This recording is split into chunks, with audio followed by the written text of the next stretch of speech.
What if history did not forget these places by accident, but by design? Across Oklahoma, symbols were carved that refused to tell stories. Circles were built with care, then deliberately abandoned. Artifacts reached extraordinary levels of skill, only to vanish without explanation. Who created marks that were never meant to be read?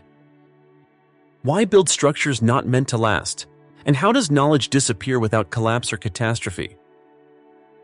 From silent carvings hidden in shadowed cliffs to copper figures hammered with cosmic precision, these discoveries do not challenge history with noise, but with restraint. And that restraint raises a deeper question. If these mysteries are real, what kind of past were they never meant to explain?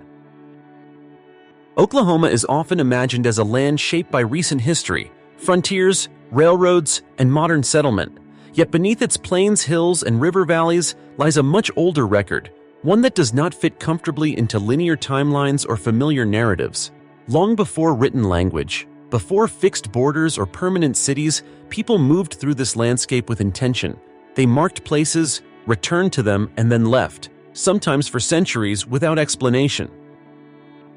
What makes Oklahoma's ancient record especially difficult to interpret is not the absence of evidence, but the nature of what survives. Many sites contain no clear signs of long-term habitation. There are no collapsed cities, no defensive walls reduced to rubble, no layers of ash signaling violent endings. Instead, archaeologists encounter restraint, symbols carved quietly into stone, earthworks without dwellings, structures carefully assembled and then abandoned intact. This challenges a common assumption in archaeology, that complexity must announce itself through permanence. In Oklahoma, complexity often appears temporary. Places seem to have been activated for specific moments rather than occupied continuously. Rivers were approached as ritual corridors, not settlement spines. Elevated plateaus and mountain basins were revisited but never claimed. Even when extraordinary craftsmanship appears, as with ceremonial copper objects or precisely arranged stone forms, it emerges without an obvious developmental trail. Scientific explanations exist for many individual elements. Cultural diffusion accounts for shared symbols across regions. Seasonal mobility explains repeated movement without settlement. Environmental pressures help clarify why certain areas were never densely populated. Yet when these explanations are applied site by site, something still resists closure. Patterns repeat across different environments and cultural periods, suggesting not coincidence, but worldview. That worldview appears less concerned with ownership and permanence than with presence and participation. Some places mattered because of light, sound, elevation, or alignment. Others mattered because people before had marked them. Meaning accumulated through repetition, not expansion. Once the necessary act was completed, carving, arranging, burying, or gathering, the site no longer needed constant use. Modern archaeology is cautious by necessity. Without written records, interpretation relies on material traces, comparative analysis, and what has not survived. In Oklahoma, erosion, looting, and later development have further stripped away context. What remains is a fragmented record, one that does not invite bold conclusions but careful questions. And those questions persist. Why build without settling? Why create symbols that resist translation? Why achieve technical mastery only to remove it from circulation? The discoveries that follow do not answer these questions. Instead, they reveal a consistent pattern. History here was not erased. It was practiced, then released. 1. Robbers Cave Petroglyphs. Hidden within the rugged sandstone folds of Robbers Cave State Park, there is a record that refuses to behave like history. Long before the cave became associated with outlaws and frontier legends, people approached these cliffs with a different purpose, one that left behind no stories, no dates, and no names, only marks. The petroglyphs here are easy to miss. They are not bold murals or dramatic scenes carved to dominate the rock face. Many are shallow, weathered, and deliberately understated. Lines intersect, curves repeat. Shapes emerge only when light strikes the stone at the right angle. Unlike rock art elsewhere in North America, there are no clear depictions of animals, hunts, or daily life. Nothing announces who made these carvings or why. Their placement matters as much as their form. The symbols are not deep inside the cave, nor fully exposed to the open landscape. They exist in transitional spaces, beneath overhangs, along sheltered walls, where sound behaves strangely and light shifts throughout the day. These are threshold zones, neither fully public nor entirely hidden. Many ancient cultures treated such spaces as charged, places where ordinary rules softened. What stands out most is restraint. The carvings do not evolve dramatically over time. Symbols created centuries apart appear nearly identical, suggesting strict tradition rather than individual expression. This continuity implies instruction, repetition, and intention passed carefully between generations. These were not spontaneous marks left by travelers. They were acts performed correctly or not at all. One interpretation suggests the petroglyphs functioned as ceremonial markers rather than messages. In this view, meaning did not reside in the symbol itself, but in the act of carving. Participation mattered more than interpretation. This could explain why some carvings overlap, why clarity was not preserved, and why the wall feels crowded without becoming chaotic. The surface was not a canvas meant to be read. It was a witness. Other theories connect the site to movement through the landscape. Robber's Cave sits near natural routes through the mountains, offering concealment and vantage points. From certain ledges, visibility stretches for miles. Seeing without being seen has always carried power, practical and symbolic. Yet if the carvings mark territory or travel, their ambiguity resists that explanation. They feel anchored to this place alone. Despite centuries of exposure, many symbols remain legible. This durability suggests intimate knowledge of the stone, where it would erode, where shadow would protect it. Such precision points to long-term familiarity with this exact location. Robber's Cave does not explain itself. Standing before the carvings, the space encourages silence. Voices lower, attention sharpens.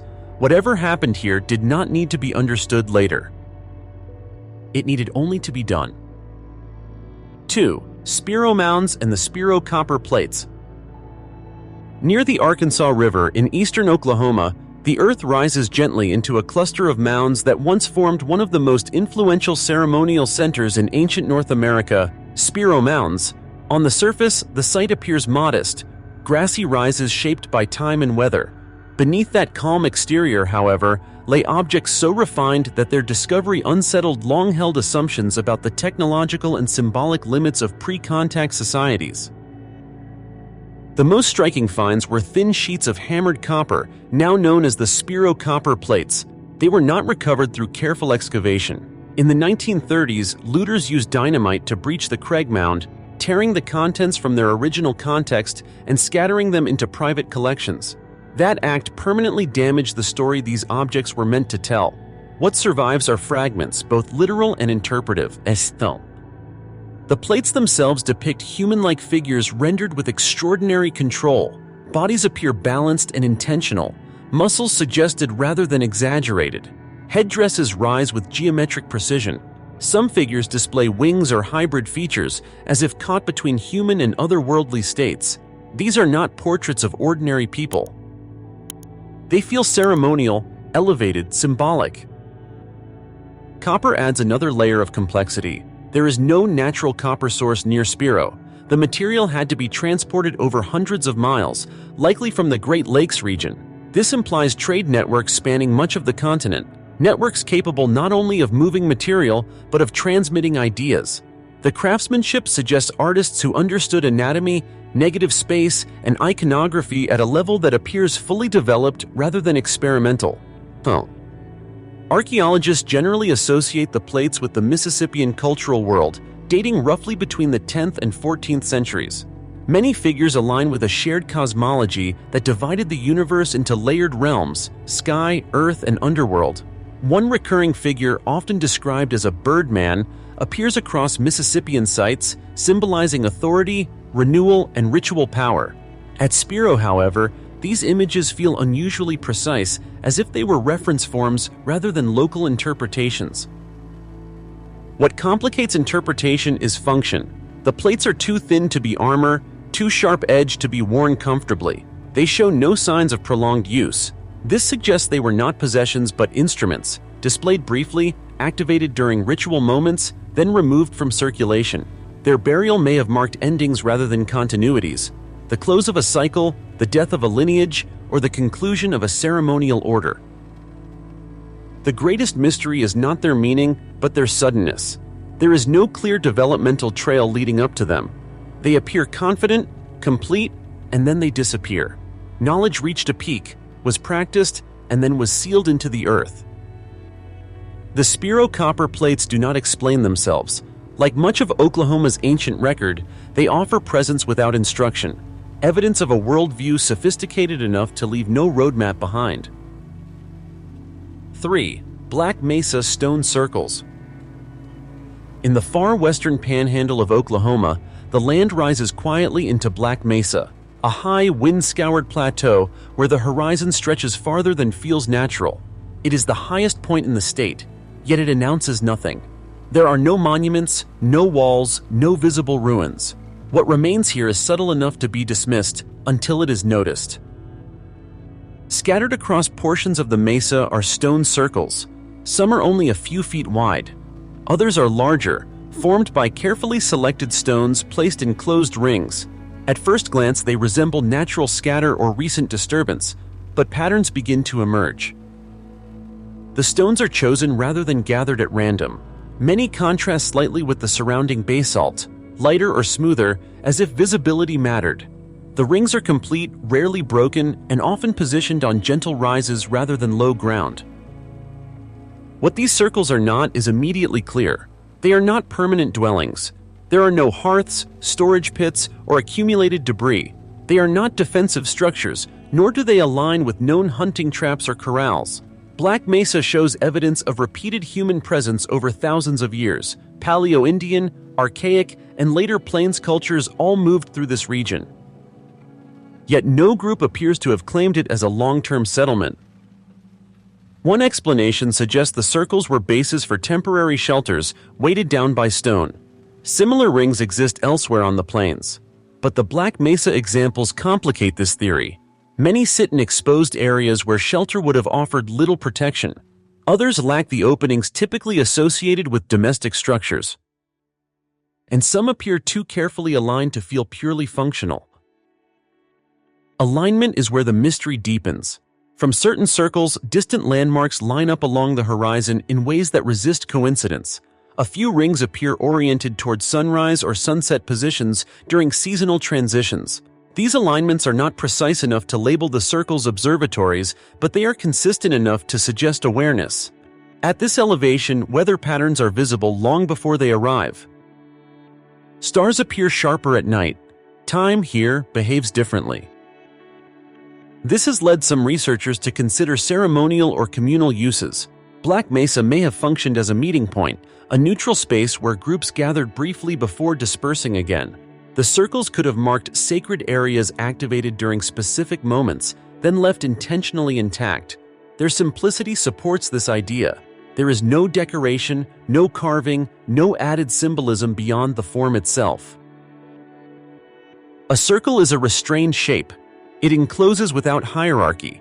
It separates inside from outside without imposing direction. Standing within one today, the effect is subtle but unmistakable. Attention narrows. The wind feels closer.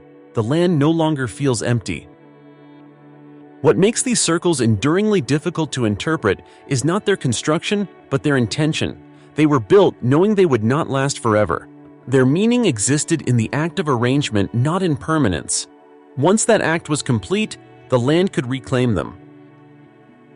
Black Mesa does not preserve answers. It preserves a pattern. People came here, marked space carefully, and left, confident that nothing more needed to remain. 4. Wichita Mountains Stone Enclosures. Rising abruptly from the plains of southwestern Oklahoma, the granite massifs of the Wichita Mountains feel older than the surrounding land. These are among the most ancient exposed rock formations in North America, weathered, heavy, and quiet. Within this rugged terrain lie stone enclosures that resist easy classification. They are not villages, they are not forts, and they do not behave like places meant for daily life. The enclosures appear as low walls of stacked granite, often circular or semicircular in form. Many are only waist-high or lower, some collapsed into outlines that reveal themselves only when viewed from the right angle. The stone used matches the surrounding landscape almost perfectly, allowing the structures to blend in rather than stand apart. This blending feels intentional. Whoever built these enclosures was not attempting to dominate the land, but to work with it. Function is where certainty dissolves. Early interpretations lean toward defense, elevated positions, stone walls, wide views of the plains. Yet closer inspection undermines that assumption. The walls are too low to provide meaningful protection. They lack reinforced entry points and strategic placement. In several cases, more defensible locations nearby were left untouched. If defense was the goal, these structures fail at it. Other theories propose corrals or hunting aids, but animal movement in the broken terrain of the Wichita Mountains is unpredictable, and the enclosures do not align with natural funnels or migration paths. They feel placed for people, not prey. What stands out instead is deliberateness. Carrying and stacking stone is labor-intensive. It requires planning, coordination, and shared agreement that a specific location matters. The circular form is significant. Circles create equality. No front, no back, no center of authority. Everyone inside shares the same space. This aligns with interpretations that view the enclosures as ceremonial or social gathering places, sites for seasonal rituals, decision-making, instruction, or rites of passage. The Wichita Mountains have long been regarded as sacred by multiple indigenous groups, including ancestors of the Wichita, Comanche, and Kiowa peoples. Sacred landscapes tend to accumulate meaning over time, even as specific uses change. What strengthens the ceremonial interpretation is absence. There is little debris associated with these sites, few tools, minimal evidence of fire, no signs of prolonged occupation. These were places used briefly, then left intentionally clean. That restraint mirrors patterns seen elsewhere in Oklahoma, structures activated for moments rather than inhabited continuously. Standing inside one of these enclosures today produces a subtle shift. Sound behaves differently. Wind moves across the stone and grass with focus. Attention narrows. The experience is not dramatic, but it is distinct. At sunrise and sunset, light spills across the granite in ways that feel almost participatory, as if the landscape itself completes the structure. The Wichita Mountain stone enclosures do not declare their purpose. They reward patience instead. They suggest a worldview where building was not about permanence or legacy, but about presence, about marking a moment in a place that already mattered, then walking away. 5. Heavener Runestone. Deep in the wooded hills of eastern Oklahoma, a single carved stone lies embedded in the ground, isolated from any known settlement or ceremonial complex. Heavener Runestone. At first glance, it appears unremarkable, a flat slab of sandstone bearing a short line of angular symbols. Yet those symbols have fueled more than a century of debate because they do not resemble any writing system native to North America. The characters closely resemble Norse runes, similar in form to those used in Scandinavia during the early medieval period. Their straight lines and sharp angles stand apart from the pictographic and symbolic traditions common among indigenous cultures of the region. This visual dissonance is what makes the stone so unsettling. It does not gradually diverge from local styles. It appears fully foreign. The stone was first documented in the early 20th century, already weathered and firmly set into the landscape. There is no record of when it was carved, by whom, or for what purpose. No associated artifacts have been found nearby. No tools, no structures, no secondary inscriptions. Unlike many disputed artifacts, the Heavener Runestone does not sit within a clutter of contradictory evidence. It stands alone. That isolation has produced two dominant interpretations. One argues for a relatively modern origin, a hoax or a symbolic carving made by settlers familiar with Norse mythology. This explanation accounts for the lack of surrounding material culture, but it struggles to explain why the stone shows long-term weathering consistent with age, or why it was placed far from early settlement centers. The alternative interpretation suggests pre-Columbian contact, that Norse explorers or traders reached deep into the interior of North America and left this mark behind. This theory is controversial and remains unsupported by a broader archaeological trail. No campsites, no trade goods, no clear routes connect the runestone to known Norse activity. If contact occurred, it left almost nothing behind. What complicates both explanations is intent. The inscription is brief. It does not name a person, commemorate a journey, or claim territory. It simply exists. If this were a message, it was incomplete. If it were a marker, it marked nothing obvious. There is no repetition, no system, no continuation elsewhere in the region. In that sense, the Heavener runestone mirrors a pattern seen across Oklahoma's ancient record, an act without explanation. Whether ancient or modern, its creator chose not to elaborate. The stone does not introduce itself. It does not guide interpretation. It invites projection and resists it. Standing before the runestone today, the most difficult question is not who carved it, but why nothing followed. If it was meant to be read, it failed. If it was meant to endure, it succeeded, without context, without clarification, and without closure. 6. Peripheral spiro mounds. Beyond the well-known central mounds of spiro mounds, the surrounding landscape contains a quieter mystery, smaller earthen rises that rarely appear in textbooks or museum displays. These peripheral mounds lack the drama of the Craig Mound and its copper plates, yet they raise questions just as difficult to answer. Unlike typical burial mounds, many of these structures contain no human remains. Excavations have revealed little to no grave goods, no clear offerings, and no evidence of repeated interment. In some cases, the soil composition and layering indicate careful construction, followed by intentional closure. These were not abandoned mid-process, they were finished and then left unused. This absence is the puzzle. Building a mound requires coordinated labor, planning, and time. Earth must be gathered, shaped, and stabilized. Communities do not undertake such work casually. When no bodies, artifacts, or domestic features follow, archaeologists are left without the interpretive anchors they rely on most. One explanation suggests these mounds served as ceremonial platforms rather than tombs, places where rituals occurred above ground and left little material trace. Another proposes that they marked social or cosmological boundaries, defining space rather than containing objects.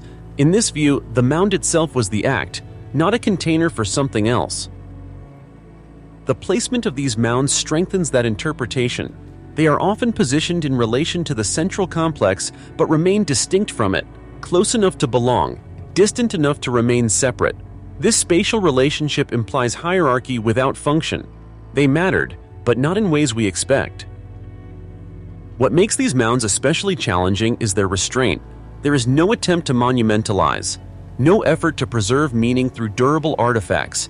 If these sites were activated during specific moments, seasonal rites, transitions of leadership, communal gatherings, then the absence of remains may be intentional. Nothing was meant to stay. This interpretation aligns with broader Mississippian ceremonial practices, where objects and spaces could be temporarily imbued with meaning and then deliberately retired. Ending a ritual cycle could require sealing a site rather than reusing it. Closure was part of the design. From a modern perspective, this feels incomplete. We look for what is missing and assume loss. But the peripheral spiro mounds suggest a different logic. Meaning did not depend on survival. It depended on participation. Once the necessary act was performed, permanence became unnecessary. These mounds complicate the narrative established by the copper plates. They suggest that Spiro's ceremonial world was not defined solely by extraordinary objects, but by spaces built to host events that were never meant to be recorded.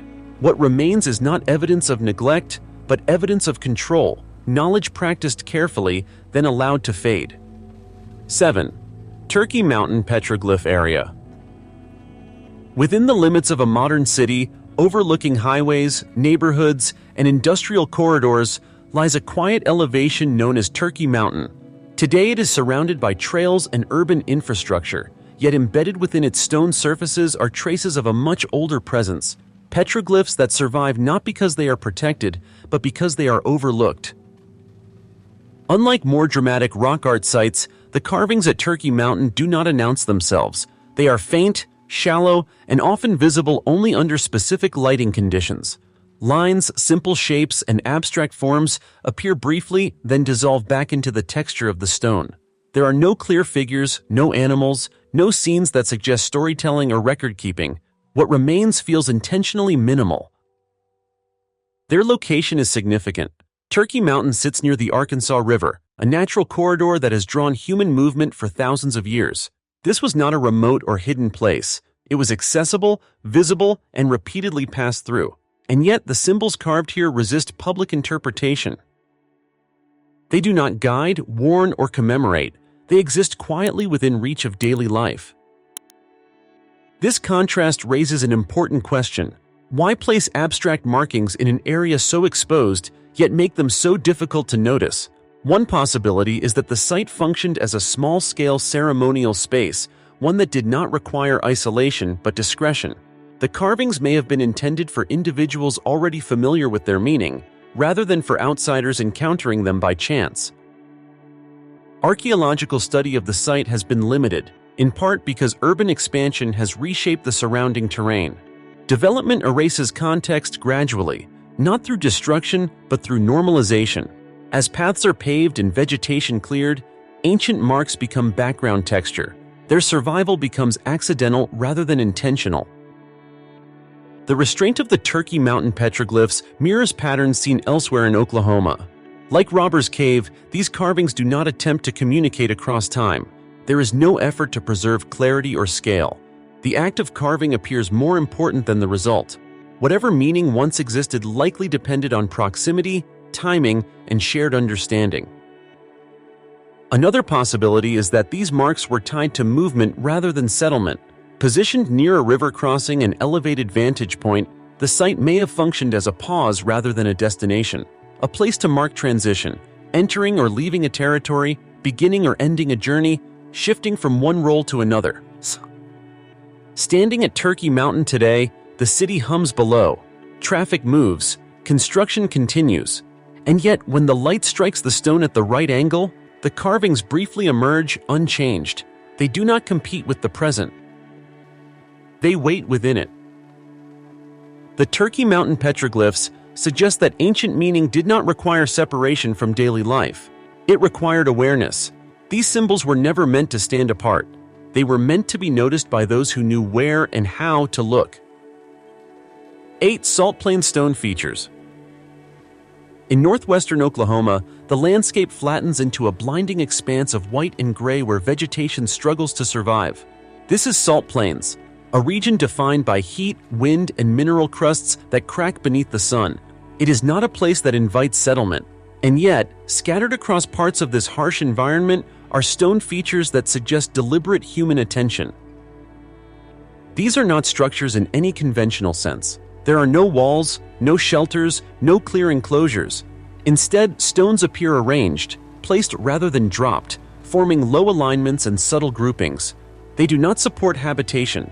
They offer no protection from weather. They do not mark storage, defense, or transport. Their presence is quiet and easily dismissed. That dismissal is part of the mystery. The Salt Plains are among the least hospitable environments in the region. Water is scarce, shade is minimal, seasonal extremes are severe. From a practical standpoint, there is little reason to return here repeatedly. And yet, archaeological surveys confirm that indigenous groups did exactly that. The plains were visited again and again over long periods of time. Salt itself provides one explanation. As a valuable resource for food preservation, trade, and ritual, salt drew people into inhospitable spaces. But resource extraction alone does not explain the stone arrangements. These features are not quarries or processing sites. They do not improve efficiency. They do not mark ownership. One interpretation suggests these stones marked ceremonial space rather than functional zones. In landscapes that resist permanence, even minimal alteration becomes meaningful. A few stones arranged intentionally can define a boundary, signal a gathering point, or acknowledge a place as distinct from the surrounding emptiness. The Salt Plains amplify this effect. With few visual anchors, even slight patterning becomes noticeable. A line of stones alters perception. A cluster interrupts uniformity. The the land itself becomes part of the structure, completing what human hands only begin. Meaning emerges not from construction, but from contrast.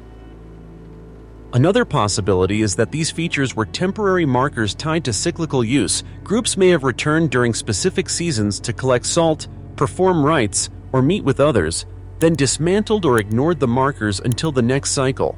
Over time, repetition would embed significance without leaving substantial material trace. What stands out is restraint. No effort was made to dominate or transform the plains. The features do not persist loudly against erosion. They fade easily. That fragility may be intentional. In a place defined by extremes, permanence would be unnatural. The salt plain stone features remind us that ancient people did not always seek comfort or continuity. Sometimes, meaning was sought in difficulty. In places where survival was temporary, significance may have been as well, activated briefly, acknowledged, and then allowed to disappear back into the glare and silence of the land. 9. Ouachita River Ceremonial Sites. Flowing across central and southwestern Oklahoma, the Ouachita River does not announce itself with monumental ruins or dense urban remains. Instead, its significance emerges gradually through a pattern of scattered sites that resist consolidation. Along its banks, archaeologists have identified multiple locations showing signs of repeated use, but not settlement. These sites share a striking characteristic. They were approached, activated, and then left. There are no large population centers anchored to the river, no evidence of sustained urban growth, and no continuous architectural tradition binding one site to the next. What exists instead is repetition without permanence. The Ouachita River would have been a natural corridor for movement. It provided water, seasonal resources, and predictable routes across the landscape. Yet, unlike rivers elsewhere that became spines of civilization, the Ouachita seems to have functioned differently. It was not a place to stay, it was a place to return to. Excavations along the river reveal limited material culture, few domestic tools, minimal debris, and little indication of long-term occupation. Some locations show signs of fire use or temporary structures, but these traces are inconsistent and dispersed. The absence of layered habitation suggests intentional restraint rather than abandonment. One interpretation views the river as a ceremonial axis rather than an economic one. Water, across many cultures, functions as a boundary between states, life and death, past and future, departure and return. The Ouachita's role may have been symbolic as much as practical. Ritual activity could have followed the river's course, with specific points chosen for gatherings, rites, or transitions tied to seasonal cycles. This interpretation is supported by the diversity of cultural periods represented along the Ouachita. Different groups, separated by centuries, appear to have used similar stretches of the river in similar ways. That continuity suggests inherited significance rather than coincidence. The river mattered because it had mattered before. What complicates interpretation is the lack of monumental expression. There are no grand markers announcing sacred ground. No structures signal importance to outsiders. Meaning appears to have been embedded in knowledge rather than architecture. To know where to stop along the Ouachita was to belong. From a modern perspective, this can feel unsatisfying. We look for centers, for accumulation, for progress. The Ouachita offers none of these. It offers rhythm, movement, return. Standing along the river today, its course feels unassuming. Yet beneath that calm surface lies a record of repeated human attention. Not to claim the river, not to transform it, but to engage with it briefly, respectfully, and then move on. The Ouachita River ceremonial sites remind us that ancient landscapes were not always organized around permanence. Sometimes the most important places were those you were never meant to stay in. 10. Ouachita Mountains. Stone features. Stretching across southeastern Oklahoma, the Ouachita Mountains form a landscape of long ridges, dense forest, and folded stone. It is a terrain that conceals rather than reveals. Within this environment, scattered stone features appear, low stacks, partial rings, and short alignments that do not resolve into walls, shelters, or pathways. They are present enough to be intentional, yet incomplete enough to resist definition. These stone features are not uniform. Some consist of only a few carefully placed rocks. Others suggest fragments of circular forms, never fully closed. They do not follow consistent orientation. They are not concentrated into a single complex. Instead, they appear intermittently, as if marking moments rather than territory. What they are not is instructive. They do not enclose space in a functional way. They do not block wind, channel animals, or protect inhabitants. There is no associated debris, no hearths, no storage pits, no accumulation of tools. As with several other Oklahoma sites, the absence of domestic life is as important as the presence of stone. The effort required to move and stack rock in mountainous terrain should not be underestimated. Stone is heavy. Labor is costly. The decision to do so implies shared intention. Yet the builders stopped short of completion. That restraint suggests these features were never meant to become structures in the conventional sense. One interpretation views them as temporary markers, signals of presence rather than permanence. A group arrives, marks the land briefly, and then departs. The stones remain not as monuments but as acknowledgments. This kind of marking does not claim ownership, it records participation. Another possibility is that these features functioned as teaching spaces or transitional points. The Ouachita Mountains have long been associated with movement between regions, ecological, cultural, and spiritual. Small stone arrangements could have served as focal points for instruction, fasting, or preparation. Their minimalism would have been intentional. Nothing distracts. Nothing dominates. The setting reinforces this idea. Sound is dampened by forest. Visibility shifts with elevation. Light filters unevenly through canopy and ridge. These conditions heighten awareness without isolating completely.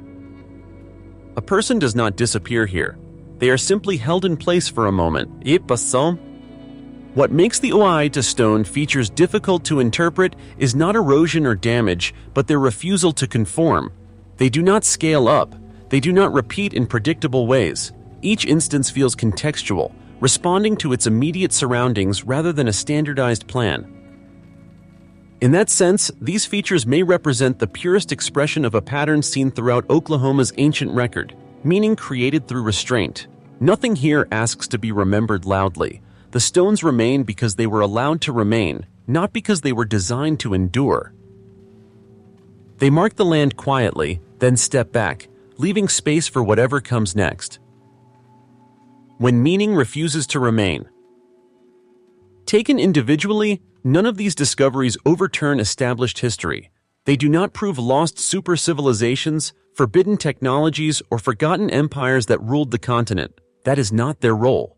Their power lies elsewhere. Across Oklahoma, these 10 sites reveal a consistent pattern. People built, carved, arranged, and gathered with intention, then stepped away. They did not reinforce their presence with permanence. They did not leave instructions for the future. Meaning was activated through action, not preserved through structure. When the necessary moment passed, what remained was allowed to fade. This challenges a modern instinct. We tend to measure importance by scale, survival, and visibility. We expect complexity to accumulate, yet Oklahoma's ancient record suggests a different logic. Here, sophistication often appears in restraint. Knowledge was practiced, not archived. Places mattered because they were returned to, not because they were occupied continuously. The result is a past that feels incomplete, not because it failed, but because it was never designed to endure intact. Context disappeared faster than stone. Interpretation outpaced evidence. And when evidence remains without explanation, uncertainty becomes unavoidable. This does not weaken archaeology, it defines it. Science advances not by forcing clarity where none exists, but by acknowledging limits and demanding humility. These sites remind us that entire systems of meaning can exist without monuments, and entire traditions can vanish without collapse. Perhaps the most unsettling possibility is not that we have misunderstood the past, but that the past never intended to be understood by us. Some knowledge was meant to be experienced, then released. Some places were meant to be visited, not claimed. Some acts mattered only in their moment. Standing among these sites today, it is difficult to avoid a final question. If we fail to preserve and transmit meaning now, what traces of our own world will remain?